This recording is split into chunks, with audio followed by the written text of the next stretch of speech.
ভাবছিলাম ছোট বয়সে মা বাবাকে ছেড়ে নিজের শহর ছেড়ে এক অচেনা শহরকে আপন করার জার্নিটা খুব একটা সহজ ছিল না। You have done a great job girl. And দেখতে ভালো, ডান্স ভালোই পারো, এটা পারে না। From non actor to best actor জার্নিটা খুব একটা সহজ ছিল না। Great job.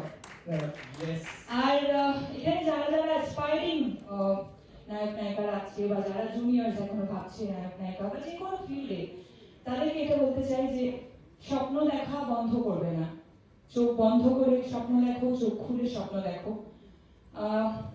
জার্নিটা শর্টকাট নয়, শিওরকাট হোক। আর এই জার্নিতে হয়তো অনেকেই তোমাকে ছেড়ে চলে যাবে, আবার অনেকে থেকে যাবে। ঠিক আমার এই জার্নিতে যেমন থেকে গেছিল আমার আইডি তিতলি নিয়ে, আমার জন্য অপেক্ষা করেছিল এবং আমাকে তিতলি দিয়েছে। Thank you so much, thanks to everyone and thank you cinema Samabartan. Thank you so much. Subhashree